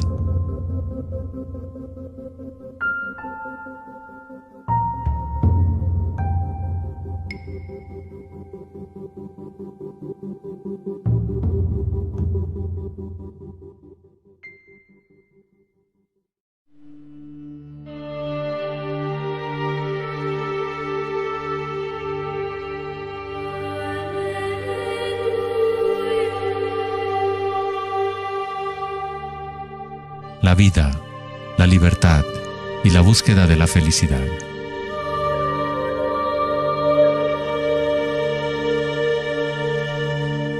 Vivimos nuestras vidas buscando la felicidad allá afuera, como si fuera una mercancía. Nos hemos convertido en esclavos de nuestros propios deseos y anhelos. La felicidad no es algo que pueda ser perseguido o comprado como un traje barato. Esto es maya, ilusión, el juego interminable de la forma. En la tradición budista, samsara, o el ciclo interminable del sufrimiento, se perpetúa por el deseo de placer y la aversión al dolor. Freud se refirió a esto como el principio del placer. Todo lo que hacemos es un intento de crear placer para obtener algo que deseamos o para evitar algo que no es deseable, que no queremos. Incluso un organismo simple como el paramecio hace esto. Esto se llama respuesta al estímulo. A diferencia de un paramecio, los humanos tenemos más posibilidades de elección. Somos libres para pensar, y ahí radica el problema. Es pensar en lo que deseamos lo que se ha salido de control.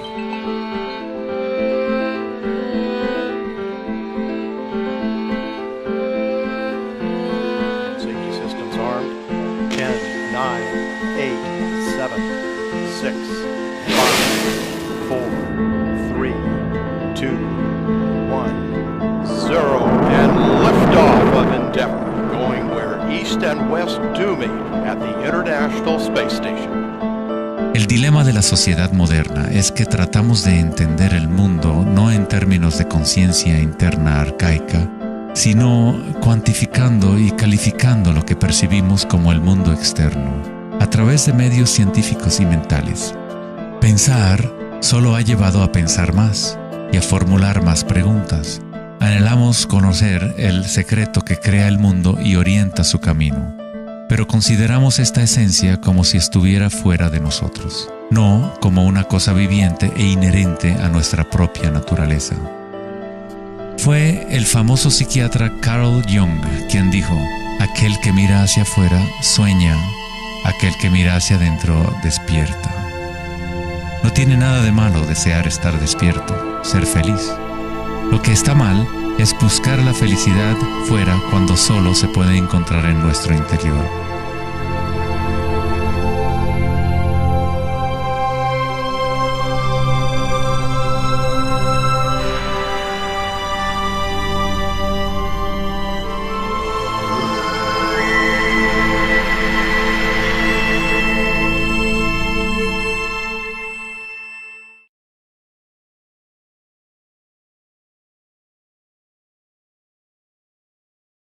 Más allá del pensamiento. El 4 de agosto de 2010, en la conferencia Techonomy en Lake Tahoe, en California, Eric Schmidt, director ejecutivo de Google, mencionó una estadística asombrosa. Cada 2 días creamos la misma cantidad de información que hemos creado desde los albores de la civilización hasta el año 2003. Es algo así como 5 exabytes de datos. Nunca en la historia de la humanidad hemos usado tanto la mente y nunca había habido tanta confusión en el planeta. ¿Podría ser que cada vez que pensamos en una solución a un problema, creamos 2 problemas más? ¿De qué sirve pensar tanto si no conduce a una mayor felicidad? ¿Somos más felices? ¿Más ecuánimes? ¿Más alegres como resultado de tanto pensar? O quizás nos aísla, nos desconecta de una experiencia más profunda y más significativa de la vida.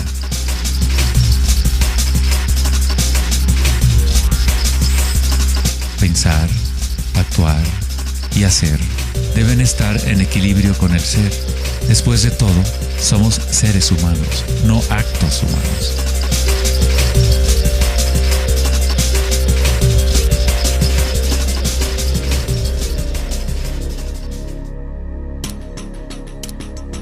Queremos un cambio y queremos estabilidad al mismo tiempo. Nuestros corazones se han desconectado de la espiral de la vida, de la ley del cambio, mientras nuestras mentes pensantes nos conducen hacia la estabilidad, la seguridad y la pacificación de los sentidos. Con una fascinación morbosa, observamos asesinatos, tsunamis, terremotos y guerras. Constantemente tratamos de ocupar nuestra mente, llenándola de información. Programas de televisión transmitiendo de cada dispositivo imaginable, juegos y rompecabezas, mensajes de texto y todas las trivialidades posibles. Nos dejamos fascinar con la corriente infinita de nuevas imágenes, nuevas informaciones, nuevas formas de provocar y pacificar nuestros sentidos.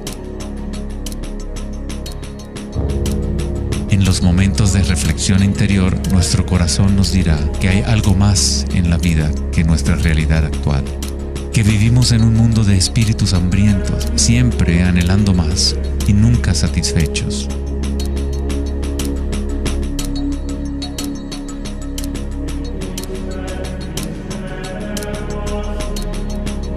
Hemos creado una vorágine de datos que vuelan alrededor del planeta para facilitar más pensamientos, más ideas sobre cómo arreglar el mundo, para solucionar los problemas que solo existen porque la mente los ha creado. Los pensamientos han creado todo el lío en el cual nos encontramos actualmente. Libramos guerras contra enfermedades, enemigos y problemas. La paradoja es que aquello que resistes, persiste. Cuanto más te resistes a algo, más se fortalece. Al igual que ejercitar un músculo, en realidad estás fortaleciendo aquello de lo cual justamente te quieres deshacer. Entonces, ¿cuál es la alternativa al pensamiento? ¿Qué otros mecanismos pueden utilizar los seres humanos para existir en este planeta?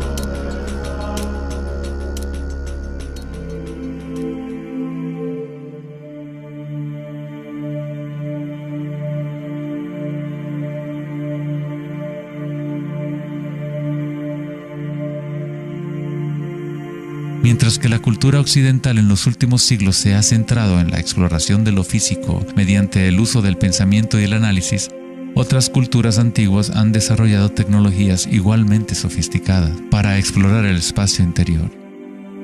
Es la pérdida de nuestra conexión con nuestro mundo interior lo que ha creado un desequilibrio en nuestro planeta. El antiguo inquilino, «Conócete a ti mismo», ha sido reemplazado por el deseo de experimentar en el mundo externo de la forma. Responder a la pregunta ¿quién soy? No es simplemente una cuestión de describir lo que está en tu tarjeta de presentación. En el budismo, no eres el contenido de tu conciencia. No eres apenas una colección de pensamientos o ideas, porque detrás de los pensamientos está aquel que está siendo testigo de los pensamientos.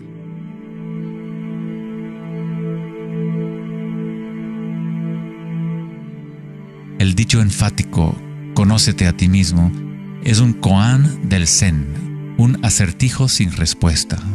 Como un perro persiguiendo su cola, es solo la identidad del ego que quiere encontrar una respuesta, un propósito.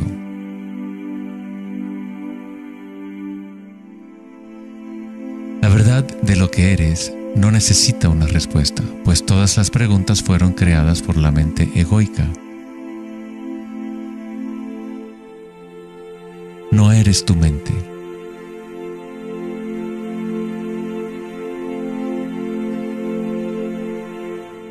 La verdad no yace en más respuestas, sino en menos preguntas. Como dijo Joseph Campbell, no creo que la gente esté buscando el significado de la vida, más bien buscan la experiencia de estar vivos.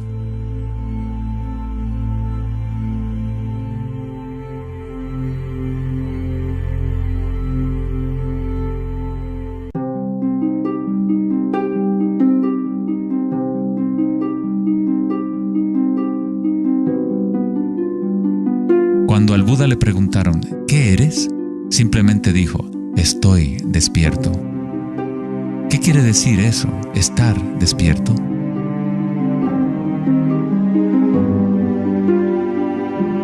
El Buda no dice exactamente qué es, porque el florecimiento de cada vida individual es diferente, pero sí dice algo, es el fin del sufrimiento.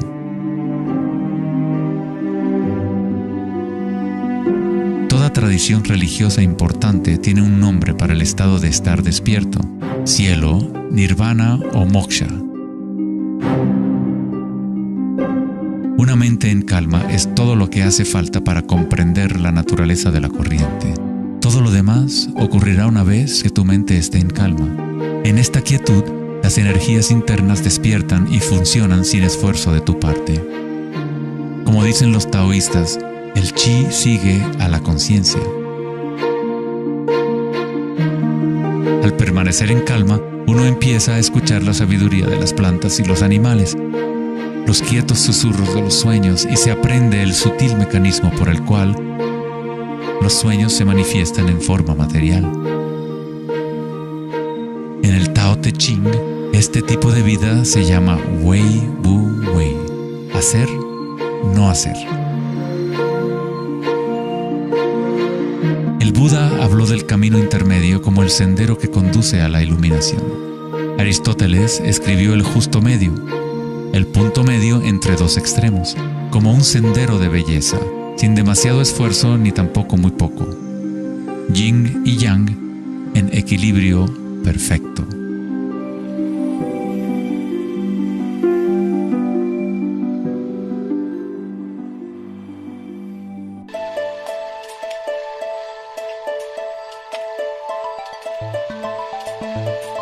La noción de Vedanta sobre Maya, o la ilusión, es que no experimentamos el medio ambiente en sí, sino una proyección creada por los pensamientos. Por supuesto, tus pensamientos te permiten experimentar el mundo vibratorio de cierta manera, pero nuestra ecuanimidad interior no tiene que estar supeditada a acontecimientos externos. La creencia en un mundo externo independiente del sujeto que percibe es fundamental para la ciencia. Pero nuestros sentidos solo nos entregan información indirecta. Nuestras nociones acerca de este mundo físico creado por nuestra mente están siempre filtradas por nuestros sentidos y, por lo tanto, siempre son incompletas. Hay un campo de vibraciones que subyace en todos los sentidos. Las personas con una condición llamada sinestesia a veces sienten este campo vibratorio de diferentes maneras. Los sinestésicos pueden ver los sonidos como colores o formas, o las cualidades asociadas de un sentido hacia otro. La sinestesia se refiere a una síntesis o amalgama de los sentidos. Los chakras y los sentidos son como un prisma que filtra una serie de vibraciones. Todas las cosas del universo están vibrando a diferentes velocidades y frecuencias. El ojo de Horus se compone de 6 símbolos. Cada uno representa uno de los sentidos. Al igual que el sistema védico antiguo, el pensamiento se considera un sentido.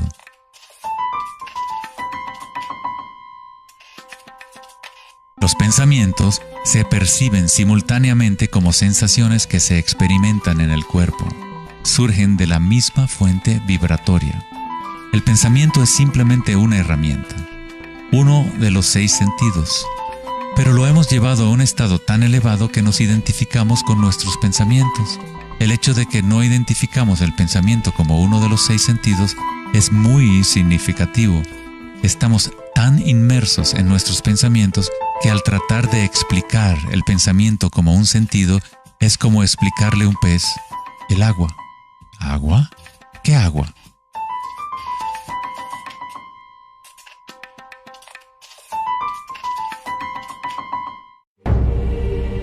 En las Upanishads se dice, no lo que el ojo puede ver, sino mediante lo cual puede ver el ojo. Toma conciencia de eso para ser Brahma, el Eterno, y no lo que la gente aquí adora. No lo que el oído puede escuchar, sino mediante lo cual puede escuchar el oído. Toma conciencia de eso para ser Brahma, el Eterno, y no lo que la gente aquí adora.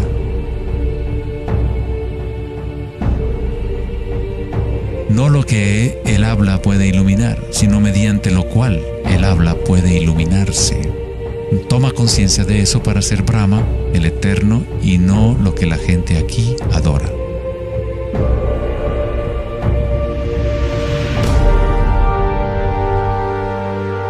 No lo que la mente puede pensar, sino por lo cual la mente puede pensar. Toma conciencia de eso para ser Brahma, el Eterno, y no lo que la gente aquí adora.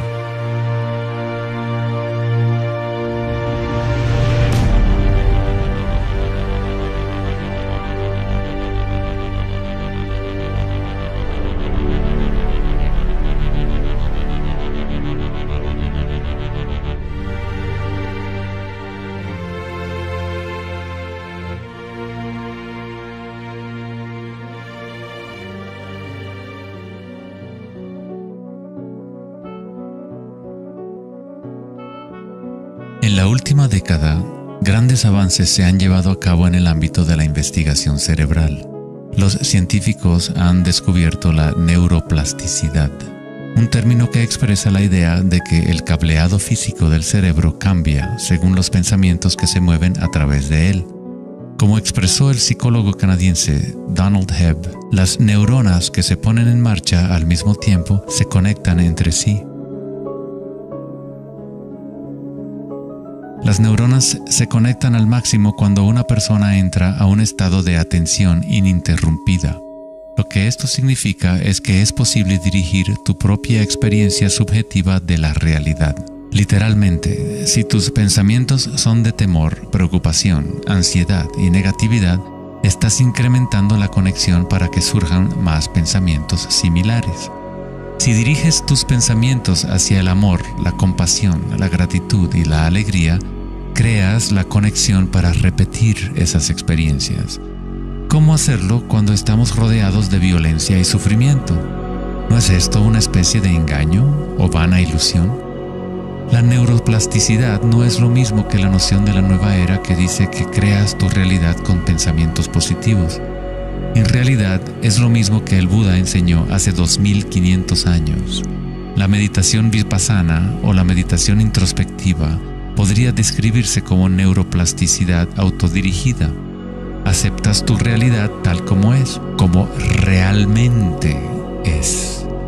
Pero tú lo experimentas en el nivel raíz de la sensación, en el nivel vibratorio o energético, sin prejuicio o la influencia del pensamiento. A través de una intención ininterrumpida en el nivel raíz de la conciencia, se crea la conexión para una percepción completamente diferente a la realidad.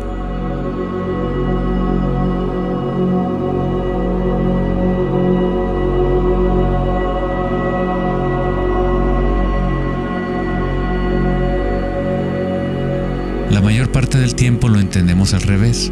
Estamos permitiendo constantemente que las ideas sobre el mundo exterior conformen nuestras redes neuronales, pero nuestra ecuanimidad interior no tiene que estar supeditada a acontecimientos externos. Las circunstancias no importan, solo mi estado de conciencia importa. Meditación en sánscrito significa estar libre de cualquier tipo de medición o evaluación, libre de toda comparación, de todo devenir. No estás tratando de convertirte en algo más, estás de acuerdo con lo que es. La forma de superar el sufrimiento del reino físico es aceptándolo por completo, decirle que sí a todo para que se convierta en parte tuya en vez de tú ser parte de eso.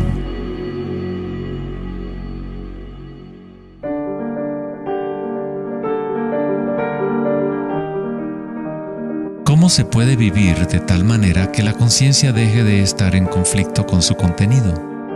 ¿Cómo puede uno vaciar el corazón de las ambiciones mezquinas?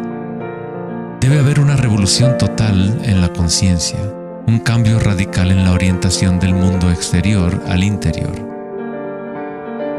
No es una revolución provocada solo por la voluntad o el esfuerzo, sino también por la entrega total, la aceptación de la realidad tal como es. Solamente desde el corazón podemos tocar el cielo. Rumi. La imagen del corazón abierto de Cristo transmite de forma poderosa la idea de que uno debe abrirse al dolor. Uno debe aceptar todo si desea permanecer abierto a la fuente de la evolución. Esto no significa que te conviertes en un masoquista. No buscas dolor, pero cuando el dolor viene, lo cual inevitablemente ocurre, simplemente aceptas la realidad tal como es en lugar de anhelar otra realidad. Los hawaianos han creído durante mucho tiempo que es a través del corazón que aprendemos la verdad. El corazón tiene su propia inteligencia, tan obvia como la del cerebro.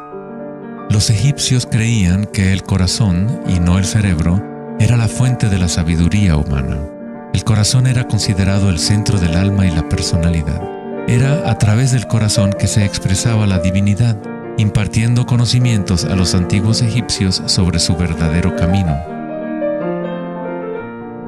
Este papiro representa la medición del peso del corazón. Era considerado algo bueno pasar la vida después de la muerte con un corazón liviano. Eso significaba que habías tenido una buena vida. Una etapa universal o arquetípica que experimentan las personas en el proceso del despertar del centro del corazón es la experiencia de la energía personal como la energía universal.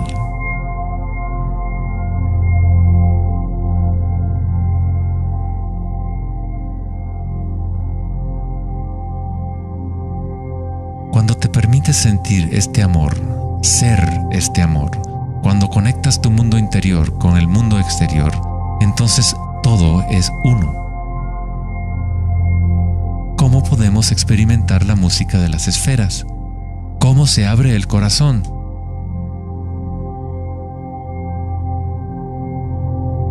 Sri Ramana Maharshi dijo: Dios habita en ti, como tú, y no tienes que hacer nada para ser consciente de Dios o de ti mismo. Ya es tu estado verdadero y natural. Solo abandona toda búsqueda, dirige tu atención hacia adentro y sacrifica tu mente al único ser irradiando en el corazón de tu propio ser.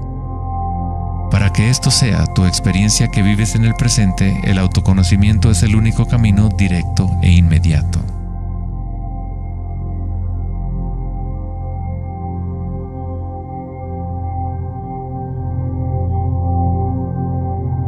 Cuando concilias y observas las sensaciones internas, tu vitalidad interior, estás observando en realidad el cambio.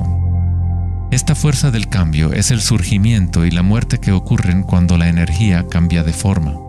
El grado en que una persona ha evolucionado o alcanzado la iluminación es el grado en que uno ha adquirido la capacidad de adaptarse a cada momento o a transmutar la corriente de circunstancias humanas, siempre cambiantes, el dolor y el placer en gozo.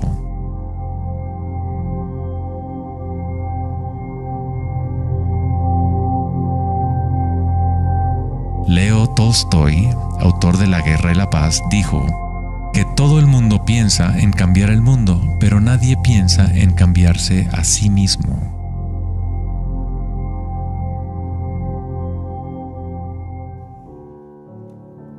Darwin dijo que la característica más importante para la supervivencia de la especie no es la fuerza o la inteligencia, sino la capacidad de adaptación a los cambios.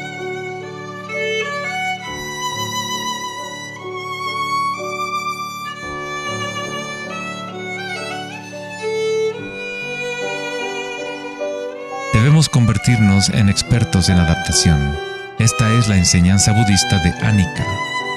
Todo está surgiendo y desapareciendo, cambiando. El cambio es constante. El sufrimiento existe solo porque nos apegamos a una forma particular.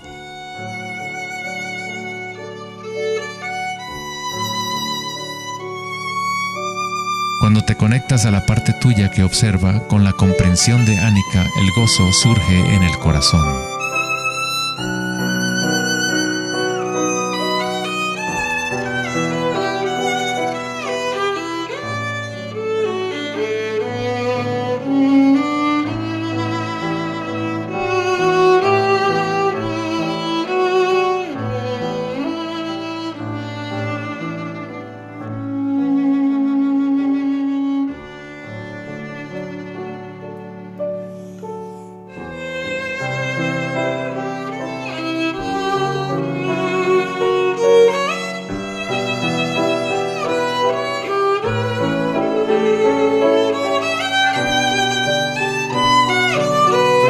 Santos, sabios y yogis a lo largo de la historia han descrito de una manera unánime la unión sagrada que se produce en el corazón, ya sean las obras de San Juan de la Cruz, los poemas de Rumi o las enseñanzas tántricas de la India.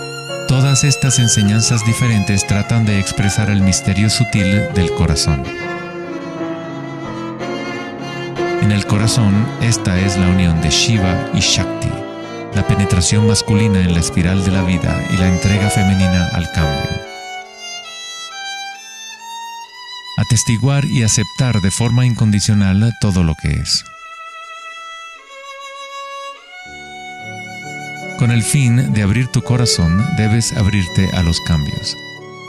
Vivir en el mundo aparentemente sólido, danzar con él, comprometerte con él, vivir en plenitud, amar por completo, pero sabiendo que es transitorio y que, en última instancia, todas las formas se disuelven y cambian.